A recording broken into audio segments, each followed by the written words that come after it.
మంచు Vishnu dream project కన్నప్పలో pan India star Prabhas నటిస్తున్న విషయం తెలిసిందే. ఈ సినిమాలో ప్రభాస్ రుద్రుడుగా కనిపించనున్నారు. ఇప్పటికే షూటింగ్ మొత్తం పూర్తయింది.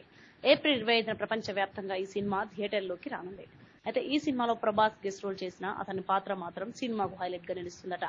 రామోజీ ఫిల్మ్ సిటీలో కేవలం 5 రోజుల్లోనే ప్రభాస్ తన పార్ట్ షూటింగ్ పూర్తి చేసేశారు. ఈ సినిమాలో చాలా మంది స్టార్ యాక్టర్స్ ముఖ్యమైన పాత్రల్లో గెస్ట్ రోల్స్ లో కనిపించనున్నారు. ప్రభాస్ కన్నప్ప సినిమాలో నటించినందుకు ఒక్క రూపాయి కూడా తీసుకోలేదట. ఈ విషయాన్ని స్వయంగా మంచు విష్ణునే చెప్పారు. ప్రభాస్ కి ఎంత బిజీ షెడ్యూల్ ఉన్నా కన్నప్ప కోసం టైం కేటాయించి పైసా తీసుకోకుండా నటించాడని విష్ణు తెలిపారు. తన తండ్రి మోహన్ బాబు మీద ప్రేమతో ఈ పాత్ర ఉచితంగా చేశాడని విష్ణు ఎంతో కృతజ్ఞతతో చెప్పారు. అలాగే మోహన్ లాల్ కూడా పారితోషికం తీసుకోలేదని విష్ణు ఈ సందర్భంగా తెలియజేశారు. మిగిలిన వాళ్ళు గట్టిగానే తీసుకున్నారని చెప్పుకొచ్చాడు. కన్నప్ప సినిమాలో మోహన్ బాబు, ఆర్ శరత్ కుమార్, అర్పిత రామ్కా, కౌశల్ భట్ట, రాహుల్ మాధవ్, దేవరాజ్, ముఖేష్, రిషి, బ్రహ్మానందం, రంగుబాబు వంటి నటీనటులు నటిస్తున్నారు. అలాగే అక్షయ్ కుమార్, కాజల్ అగర్వాల్, శివ పార్వతులుగా కనిపిస్తున్నారు. ముఖేష్ కుమార్ సింగ్ ఈ సినిమాకి దర్శకత్వం వహిస్తున్నారు. మోహన్ బాబు స్వయంగా ఈ చిత్రాన్ని నిర్మిస్తున్నారు.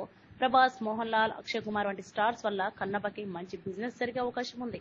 బీసీఎన్ ఛానల్ ఇందులో మీకు కావాల్సిన అన్ని రకాల హంగులు ఉంటాయి. Hi, this is MM Sri Lanka. Please subscribe to BCN channel.